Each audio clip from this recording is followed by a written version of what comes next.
So hello everyone. सो दोस्तों, जैसा कि आप सभी को पता है, मेरा नाम कैलाश तिवारी है, ex of Union Bank of India. So दोस्तों, एक बहुत इंपॉर्टेंट क्वेरी हमारे पास रहती है, तो मैंने आज सोचा कि क्यों ना सुशील सर से उसको डायरेक्टली डिस्कस किया जाए। तो हमारे साथ सुशील रगड़े सर हैं। आपको पता है सर एक्स मैनेजर रह चुके हैं आरबीआई में। उससे पहले सर ने अपनी करियर की स्टार्ट की थी या बिगिनिंग की थी इलाहाबाद बैंक में एज ए पीओ। सो आज हम डिस्कस करने वाले हैं रेगुलेटरी बॉडी एग्जामिनेशन, क्योंकि ये कॉमन क्वेश्चन रहता है कि नाबार्ड की प्रिपरेशन, और क्योंकि उससे पहले आरबीआई का एग्जामिनेशन आता है, तो पहले किसको टारगेट करें और नाबार्ड को क्या उसके साथ टारगेट करें या नाबार्ड को अलग से लेके चलें। ये बहुत सारी क्वेरी रहती है स्टूडेंट्स की। और सर, इससे पहले कि आप बताएं कि इसमें क्या होना चाहिए, मैं आपको एक इंस्टेंस बताता हूँ। आज सुबह एक स्टूडेंट से बात हो रही थी, तो उसने कहा कि मेरा 0.25 से इस जो प्रीलिम्स था वो क्लियर नहीं हुआ नाबार्ड का। तो मैंने कहा क्या रीजन था, तो उन्होंने कहा कि क्योंकि उससे पहले आरबीआई का एग्जामिनेशन था और उसमें भी सिमिलर तरीके से प्रीलिम्स नहीं हुआ था, तो उसके बाद वो ना एक पढ़ने का जो होता है मोटिवेशन वो बहुत कम हो गया था, क्योंकि लास्ट ईयर भी ये नाबार्ड आरबीआई के बाद में था। तो ऐसे में कैसे इसको टारगेट करें, और ओवरऑल जैसे आरबीआई का तो अभी हमें पता है कि एग्जामिनेशन का लगभग डेट कब हो सकता है, तो उस हिसाब से इसको कैसे आगे लेके चलें। ये सर काफ़ी मतलब ये डाउट जो आपने पूछा है बहुत सारे स्टूडेंट्स को ये होता है। तो इसके लिए ना सबसे पहले हमें दोनों एग्ज़ाम का थोड़ा-सा पैटर्न भी समझना है।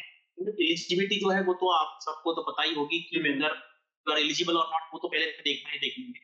तो यहाँ पे ना अभी हमें देखना है कि आरबीआई के बारे में थोड़ी सर्टेनिटी है मार्केट में।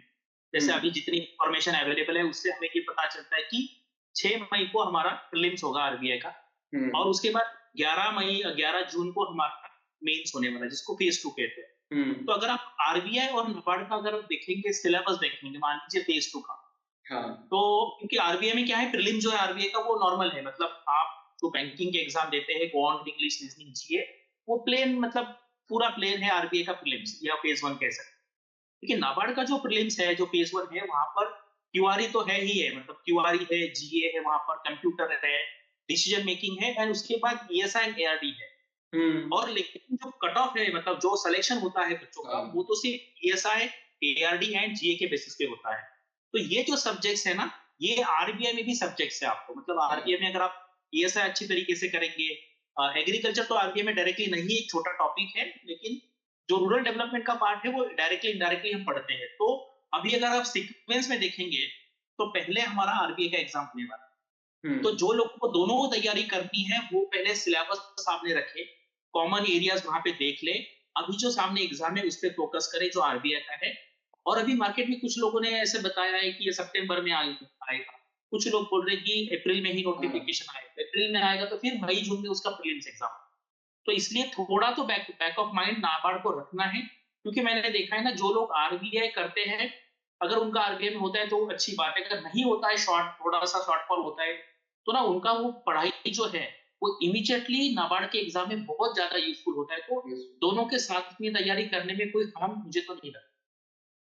हाँ सर, ये पहले भी देखा है हमने, कई स्टूडेंट के साथ ऐसा हुआ है कि आरबीआई नहीं हुआ तो नाबार्ड हुआ, और कई स्टूडेंट के साथ ऐसा हुआ कि नाबार्ड नहीं हुआ था। मुझे 2021 के बाद का यस, ध्यान है। यस, तो फिर उस समय ये इसी पैटर्न में एग्जामिनेशन हुआ था और आरबीआई में फाइनली सिलेक्शन हो गया था। तो मतलब काफी सिमिलैरिटीज तो रहती हैं। तो सर, जैसे मैंने क्वेश्चन में ही आपसे स्टार्टिंग में ही पूछा था कि जैसे स्टूडेंट आज सुबह डिस्कस हुआ था, वो जो रहता है कि पहले आरबीआई का एग्जाम होता है और एग्जाम में आपको पता है कि कंपटीशन तो है ही, मतलब इतनी करेक्ट, सारी करेक्ट। एप्लीकेशन से सिलेक्शन कुछ ही होगा। तो उसमें सिलेक्शन अगर किन्हीं रीजन से नहीं हो पाता है प्रीलिम्स या मेंस ना, तो उसके आगे फिर मोटिवेशन कैसे बनाए रखें नाबार्ड को करने के लिए। यस, ये देखो, ये अभी क्या होता है ना, जैसे आपने आरबीआई का पढ़ाई किया है, हाँ, तो इमीडिएटली मतलब हम कहते हैं ना कि वो फ्रेश नॉलेज है। हाँ, अदरवाइज अगर आप नेक्स्ट आरबीआई का वेट करेंगे तो बीच में आपको पता है कि 8 10 11 महीने हुँ, जाएंगे, तो आपका जो हाँ, पढ़ाई है वो ऑलरेडी आरबीआई के लिए हो चुका है। तो उसका बस आपको रिवीजन करना है। और यहाँ पे से मैं आपको एक काउंटर क्वेश्चन यहाँ पर पूछूंगा कि जैसे जो जनरल स्टूडेंट है उनका परसेप्शन ऐसे होता है कि ये एग्रीकल्चर स्टूडेंट के लिए है। तो ये हाँ, जो एग्रीकल्चर का जो पार्ट है, जो नाबार्ड में प्रीलिम्स में भी आता है और मेंस में भी आता है, वो नॉन एग्री स्टूडेंट्स के लिए बहुत डिफिकल्ट है या इजी है, कि आप पढ़ा रहे हो, तो आपका इस पे ओपिनियन मुझे बताइए। नहीं वो ना सर बहुत बेसिक भी हम नहीं कहेंगे, बट वो नॉर्मल है। वो ओके, डिफिकल्ट भी ओके, नहीं है, क्योंकि प्लीज। अगर हम देखें जैसे आपने भी बताया कि जो ईएसआई आरबीआई में पूछा जाता है उसमें भी एक टॉपिक है एग्रीकल्चर, क्योंकि करेक्ट, यस, इंडिया की जो इकोनॉमी है वो एग्रेरियन ही है। हम जब वेलफेयर स्टेट बोलते हैं तो उसका बेसिक यस, वहीं से स्टार्ट होता है, प्राइमरी सेक्टर और डिपेंडेंसी लाइवलीहुड के लिए भी, एम्प्लॉयमेंट जनरेशन के लिए भी अभी भी 50% से ज्यादा तो है डायरेक्टली और इनडायरेक्टली। तो हम हर एक स्टूडेंट मतलब जुड़ा तो है एग्रीकल्चर से, बस बात ये होती है कि उसको थोड़ा सा सिस्टमैटिक पढ़ने की।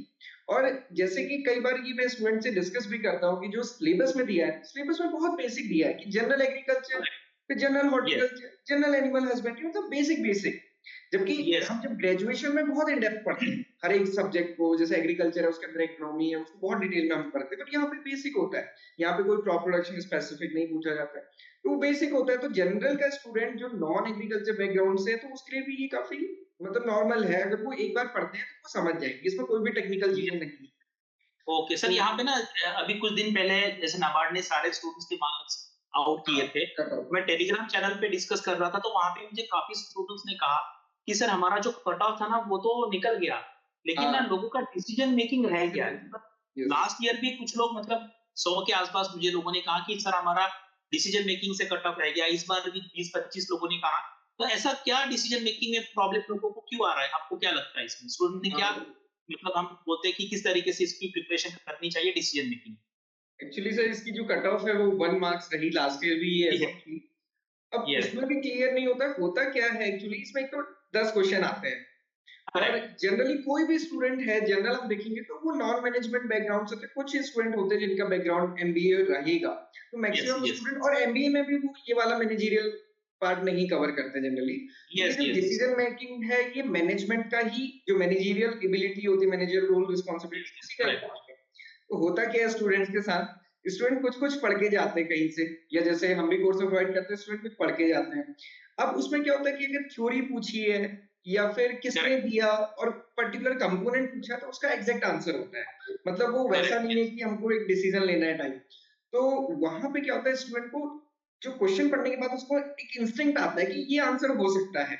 बट हमें पता है कि एग्जाम में बहुत सारे क्वेश्चन ऐसे होते हैं जानबूझ के वो इंस्टिंक्ट के अपोजिट दिए रहते हैं। करेक्ट, करेक्ट, ऐसा अगर होता है स्टूडेंट, थोड़ा। हाँ, अगर स्टूडेंट को 2 या 3 क्वेश्चन आते हैं, तो वो 2-3 क्वेश्चन तो सही करता है, बट 3-4 क्वेश्चन वो गैस करके आ जाता है वहां पे। तो यस, उस यस, तो वजह मुझे से वो यहाँ पे गैस सर करने से भी मतलब, गैप हो जाता है। यस, तो यहाँ पे सर ऐसा आप एडवाइस करोगे कि स्टूडेंट्स को कि 10 के 10 क्वेश्चन अटेम्प्ट करके आओ, 10 के 10, नहीं, नहीं आपका सर, क्या उसमें एक्सपीरियंस है? उसमें तो अगर ऐसा है, ये 10 के 10 अटेम्प्ट करना तो तब ठीक है जब आपको 50% श्योरिटी है। यस, करेक्ट, अगर करेक्ट, श्योरिटी एटलीस्ट, केवल 2 क्वेश्चन में और आपने 50% मतलब 100% कर दिया ना, तो -2 मार्क्स हो जाएंगे और 2 मार्क्स आपके आ रहे हैं तो 0 हो जाएंगे।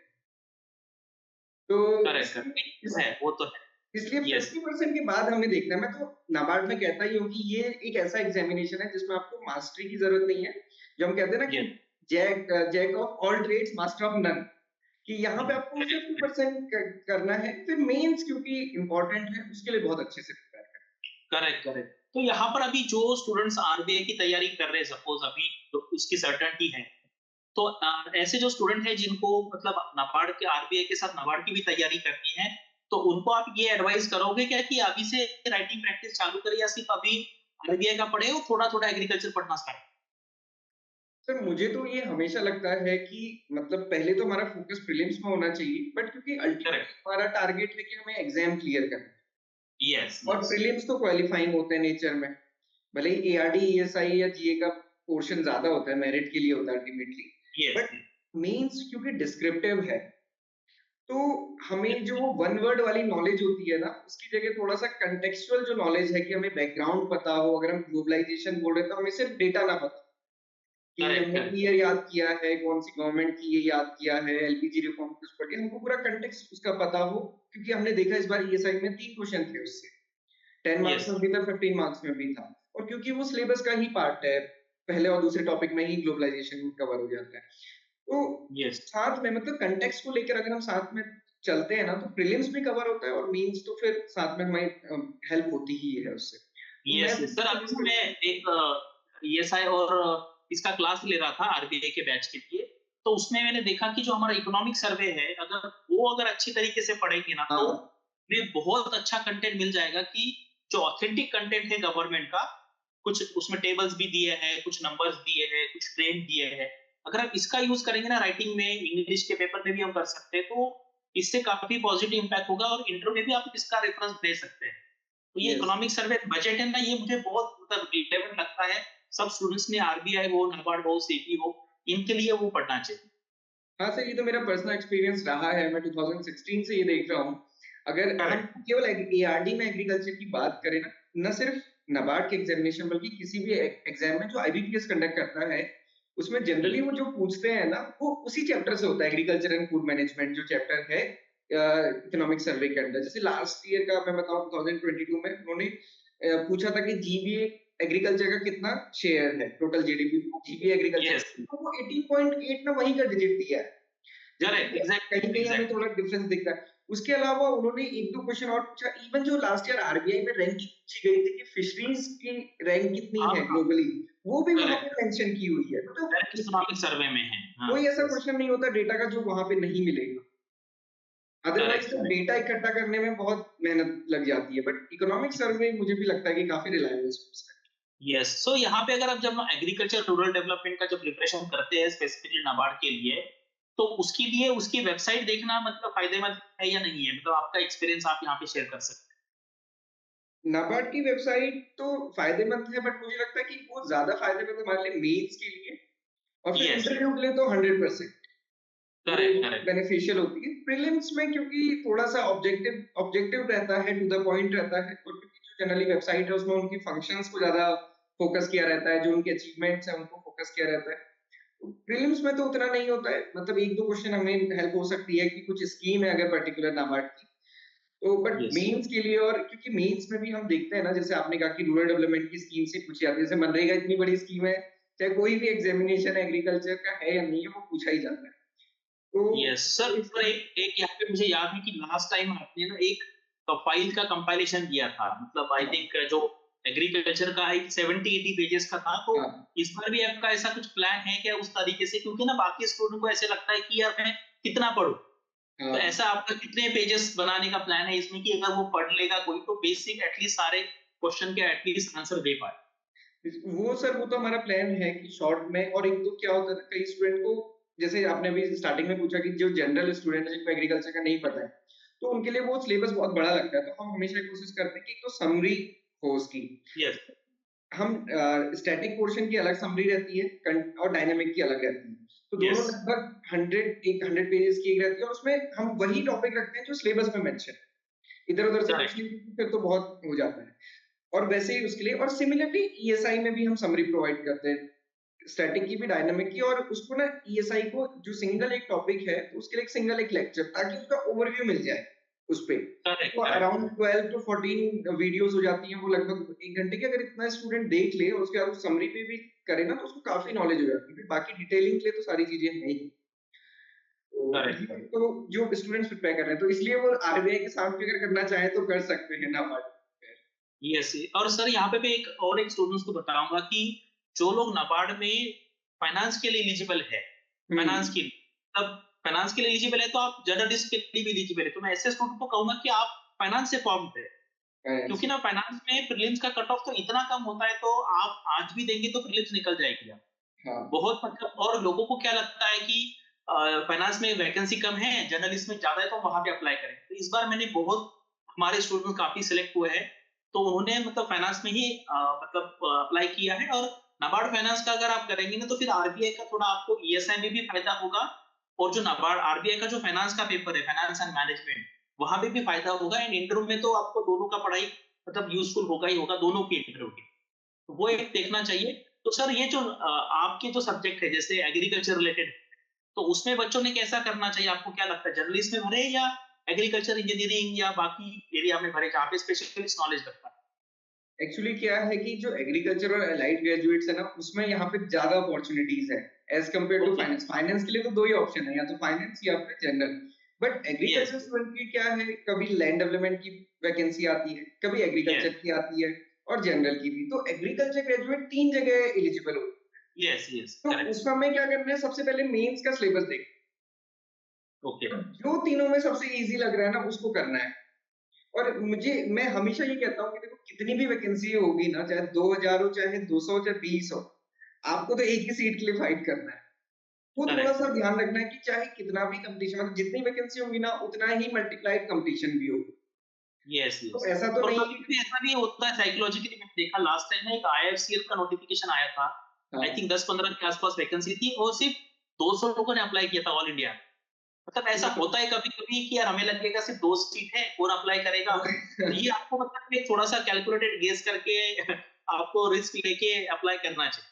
ये तो सर मैं आपको बताऊँ कि जो नाबार्ड की इस बार की रिक्रूटमेंट आई थी, उसमें एक वैकेंसी थी डेवलपमेंट मैनेजमेंट में, ग्रेड ए। उसमें यस किसी ने यस। क्वालीफाई ही नहीं किया। अब उसमें क्वालीफाई नहीं हुआ या किसी ने फेल ही नहीं किया, इसका कोई डेटा नहीं है। Yes yes. अगर ऐसा आप होता है, देखिए मतलब अपॉर्च्युनिटी हाँ, हमें दिखनी चाहिए। कट ऑफ में दिया गया है। और तो एग्रीकल्चर स्टूडेंट जैसे कई स्टूडेंट्स होते हैं जिनका एग्रीकल्चर इंजीनियरिंग है, तो उनको तो एग्रीकल्चर इंजीनियरिंग फिल करना चाहिए। हॉर्टिकल्चर वाले वो यस, हॉर्टिकल्चर से फिल करें। Even horticulture. हॉर्टिकल्चर में प्लांटेशन में भी आती है कुछ जो रिक्रूटमेंट है। सिमिलरली अगर हम देखेंगे फॉरेस्ट्री में आती है, तो मतलब जो एग्रीकल्चर और एलाइड ग्रेजुएट्स है ना, जितने एलाइड पार्ट है, हर एलाइड के लिए वहाँ पे पोज़ीशंस आती हैं। तो उनको स्पेसिफिक में ही करना चाहिए। चाहे यस, 1 वैकेंसी, चाहे 3 वैकेंसी, चाहे 4 वैकेंसी, क्योंकि अगर ओवरऑल जनरल की भी वैकेंसी देखते हैं ना, तो वो 80 होती हैं और उसके अगेंस्ट में उतनी एप्लीकेशंस होती हैं। तो जहाँ पे हमारा एक्सपर्टीज़ है या जहाँ आपको लगता है कि मेंस बहुत ईज़िली होगा, तो वहीं जाना चाहिए। मुझे तो सर यही लगता है स्टिक के अकॉर्डिंग। Yes, yes. तो अभी मतलब फाइनल अभी मुझे ऐसे लगता है कि हम ऐसा कंक्लूड कर सकते हैं कि अभी जो हमारे सामने है, जैसे बीच में एक आईएफएससी का भी नोटिफिकेशन आ चुका है। मतलब अभी वो तो है, हाँ, उसका 15 उसका लास्ट डे है, 15th मार्च। तो अगर आप एलिजिबल हैं तो उसको भी भर दीजिए।